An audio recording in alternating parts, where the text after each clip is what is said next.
Hola, un saludo cordial para todos y todas. Y bueno, estoy haciendo este video para aclarar algunos asuntos relacionados con el tema de fenomenología que tan amablemente nos lo compartieron las estudiantes encargadas de este tema. Lo primero es decirles que comparto con las estudiantes el asunto de la fundamentación de la fenomenología que está centrada en la filosofía, dado que la fenomenología como tal busca describir o interpretar esas experiencias vividas de manera profunda y densa por los seres humanos sin llegar a explicaciones causales, ¿cierto?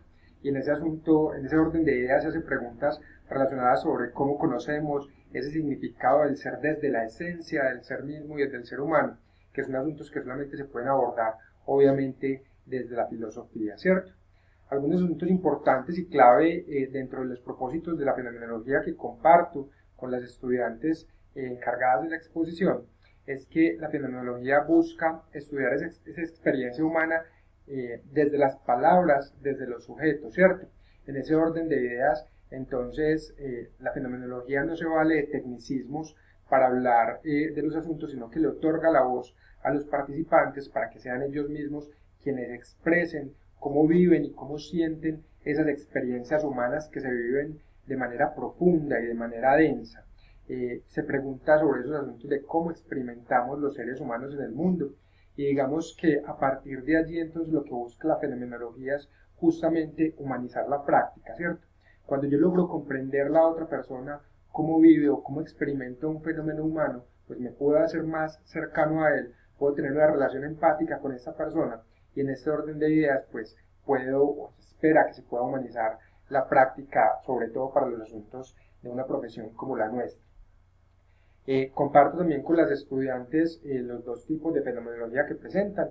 Una descriptiva que está planteada desde los propósitos de Husserl, que plantea básicamente un asunto relacionado con describir de manera densa y detallada las experiencias que los seres humanos han vivido. Y en ese orden de ideas plantean como el epogé, que es, se plantea que los los investigadores, deben poner como entre corchetes o entre paréntesis sus sentimientos, sus emociones, todo lo que piensan acerca de las palabras que dan los sujetos de investigación, para que solamente sean ellos los protagonistas del estudio, ¿cierto? Y en ese orden de ideas, el investigador solamente va a describir lo que los otros plantean y digamos que es como desde el punto de vista paradigmático como lo más pospositivista de todas, en tanto el investigador al ponerse entre paréntesis lo que él piensa, digamos que no va a llegar a interpretar, sino que la voz es solamente de los participantes. Pero después, obviamente, llega otro tipo de fenomenología planteada desde Heidegger, que es una fenomenología hermenéutica, y dice, hombre, pare un momentico, no es tan fácil que usted se meta entre paréntesis, que usted cuando lea o, digamos, se acerque a las vivencias de los otros, para, a la hora de investigar usted no opine nada de eso, como nosotros como seres humanos y como investigadores tenemos una labor interpretativa en los asuntos de investigación, ¿cierto? Entonces ellos dicen, venga, la fenomenología no es solamente describir, yo en mi papel como investigador voy a interpretar lo que el otro interpreta del mundo. Y en ese orden de ideas, digamos que los propósitos terminan siendo un poco más humanos en tanto reconoce la experiencia del investigador en este proceso, ¿cierto? Esta fenomenología entonces descarta por completo el asunto de que yo pueda poner entre paréntesis todo lo que siento, todo lo que percibo de un fenómeno y antes yo interpreto en él. Entonces, digamos que es un asunto también relacionado con, en cierta forma, humildad en términos de decir que la fenomenología no puede dar explicaciones completas porque los participantes interpretan el fenómeno de alguna manera. Yo como investigador voy a interpretar lo que ellos interpretan y cuando yo lo publico, pues entonces las personas que me leen van a interpretar lo que yo interpreté de lo que el participante interpretó y en ese orden de ideas digamos que es algo que se plantea como el círculo hermenéutico o el círculo interpretativo que no permite llegar a una comprensión absoluta de un fenómeno, pero sí acercarse a lo que el otro interpreta desde la interpretación que yo como humano reconozco que estoy, digamos, embebido en el proceso de interpretar, ¿cierto? Asuntos importantes que en esto sí es clave hacer precisión con relación a las exposiciones de los compañeros, es que si bien el participante clave tiene que ser alguien que haya vivido la experiencia profundamente, y eso lo comparto con ustedes.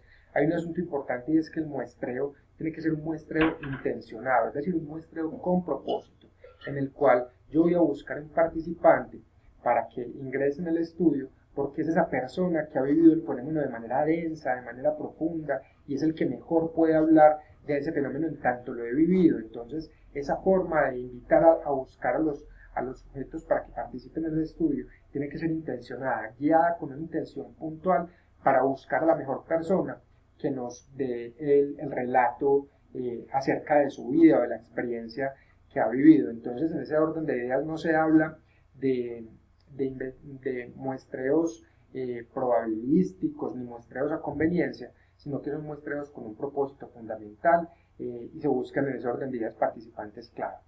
La actitud del investigador siempre tiene que ser de escucha, atenta, abierta, reflexiva, y en ese orden de ideas se hacen pocas preguntas. Es más lo que yo escucho, y a partir de los relatos de los participantes yo puedo plantear entonces nuevas preguntas sobre eso.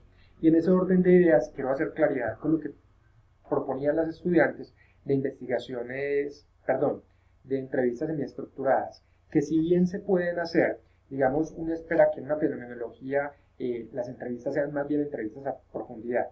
Una entrevista semiestructurada en la cual yo llevo algunas preguntas prediseñadas para hacerlo, pero si yo quiero conocer la esencia de un fenómeno, yo no puedo llevar preguntas predeterminadas. Llevo una o dos preguntas detonantes solamente. ¿Cómo es tu vida? Cuéntame la experiencia de tu vida. ¿Cómo es un día normal en tu vida? ¿Cómo llegaste? Cuando te enteraste de la situación de salud que tenías, ¿qué pasó en tu vida? Y a partir de allí detonan un montón de sentimientos y de emociones en los cuales los participantes empiezan a hablar. Yo voy a hacer una actitud tranquila, reflexiva, de escucha, y a partir de esos relatos que ellos me dicen, van a compartir conmigo, yo voy a hacer nuevas preguntas. Entonces, no se utilizan tanto las entrevistas semiestructuradas, sino que son más bien entrevistas en profundidad. Y el asunto de los chats y de ver como los relatos no aplica mucho para fenomenología, en tanto lo que se busca es entender la esencia del ser humano. Y para hacerlo, qué mejor forma de hacerlo que justamente hablando y dialogando con él. Entonces, precisión en esto, entrevistas en profundidad. Lo que se busca es hacer esas descripciones de las experiencias de las personas a partir de esas narraciones que ellos tienen. Y ya digamos desde el punto de vista analítico, lo que busca la fenomenología entonces es entender el texto como un todo. Una vez están las entrevistas listas y transcritas, se pasan a Word, obviamente, se analizan en el texto como un texto completo, como un todo, ¿cierto? A partir de allí se sacan algunos códigos, eso se convierte en unas unidades de significado un poco más grandes, un poco más densas, para después, a partir de allí, yo poder, ya sea hacer las descripciones profundas desde una fenomenología husserliana o hacer unas interpretaciones de este fenómeno en términos de una fenomenología desde Heidegger, ¿cierto? Entonces, las entrevistas tienen que ser completamente largas. Entrevistas de 20 minutos con una fenomenología no aplican, porque yo no puedo entender un fenómeno solamente con alguien que habla 20 minutos. Entonces, normalmente sí, se pueden incluir 5, 10, 15 participantes, pero esos participantes muchas veces hay que entrevistarlos varias veces, y entrevistas largas, de una hora y media, 2 horas quizá, y entrevistas repetidas, porque para yo poder entender el otro cómo siente o cómo vive su proceso mismo de vida, pues naturalmente tengo que hablar con esa persona mucho tiempo. En ese orden de ideas, en la fenomenología, digamos, es difícil hacerla, por ejemplo, con niños, porque los niños tienen dificultades para hablar. Con poblaciones indígenas, por las dificultades que hay en la comunicación y en el, digamos, en el lenguaje, ¿cierto? O con personas que tengan limitaciones mentales o limitaciones en el habla, porque justamente dentro de la fenomenología se buscan personas que puedan hablar y contar su experiencia abiertamente. Entonces, personas que sean muy tímidas, personas que no tengan muchas habilidades para conversar, posiblemente no sean unos buenos participantes, y desde allí es que justamente se requiere que sea un participante clave, que haya vivido un fenómeno con intensidad y además de eso, que nos quiera compartir sus experiencias de vida, y por eso es que el muestreo se llama muestreos con propósito. Bueno, espero que con este video les haya podido aclarar algunos asuntos más relacionados con el tema, Les envío un saludo cordial y espero que todos y todas estén muy bien. Hasta la próxima.